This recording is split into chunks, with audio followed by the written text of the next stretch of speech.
November 8th, 2016, I won a local election that nobody has ever won like this before. I won every precinct in our county to be the county supervisor slash commissioner in our county. It was an amazing day. That night, my daughter, my 19-year-old daughter, comes into our room in the middle of the night crying because she says her back hurts. We said, take some ibuprofen, go back to bed. The next 9 days were like a series of going to the doctor, them telling us she had sciatic nerve pain. There's lots of story in there to get to. But eventually on day 9, she wakes up with an hour and a half bloody nose. She's going to college, to beauty school. She has to actually go take a test because if she doesn't take this test, she's going to have to go backwards on everything else and start all over. So we take her in just to take the test because she can't actually go because she's like in such miserable pain. We drop her off. We go to a local Barnes and Noble bookstore, and I'm going through books, and I find this book that says How to Tell Your Life Story. I don't actually remember the name of it. I just remember thinking, I'm on top of the world right now. I've won an election. I've had so many great things happen in my life. And I mean, bad things, great things, how to make it all work. I'm reading through this. We get the call. I put the book down. We go and pick her up. We take her home. The back pain just intensifies and intensifies that night. We take her to our local chiropractor. He's looking at her. He says, you need to get her a blood test and get her one now. We took her first thing in the morning. And I said, can I wait till morning? He says, I'd do it as soon as possible. First thing in the morning, we take her there.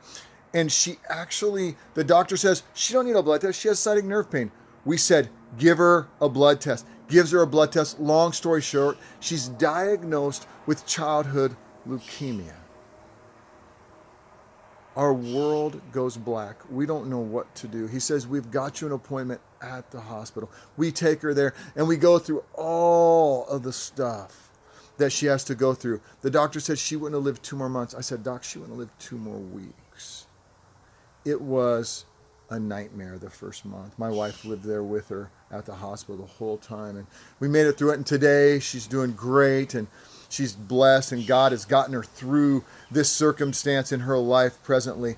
But when I had that happen, I realized that my story and winning the election and all those great things in my life that have happened to me didn't make any difference.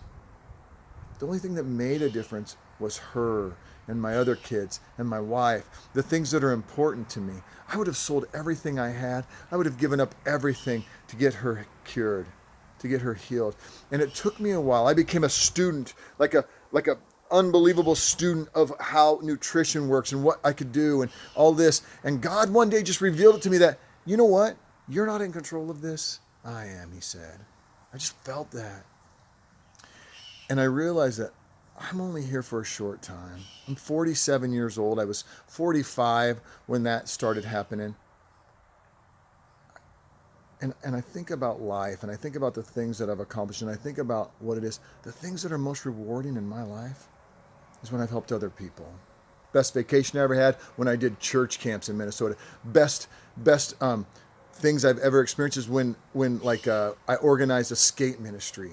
And in 1 year, we went from 3 kids, and those were my 3 kids, to 30 to 40 kids every night. And those kids had never been to church, 90% of them, except for a wedding or a funeral. I've helped start businesses. We started a 24-hour gym. I helped start a mechanic shop, helped start a church. I've helped with a lot of churches, numerous ones. I've helped start a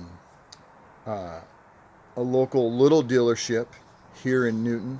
I've done a lot of things, helped to start a radon business with a guy. There's a lot of stuff that's happened. But ultimately, it's not about starting a business. It's not about getting people through to the next level. It's about helping people, ultimately. I don't care what it is. What I do is I get people to the flip side. Because for every bad thing, for everything you want to set out to do, there's a flip side.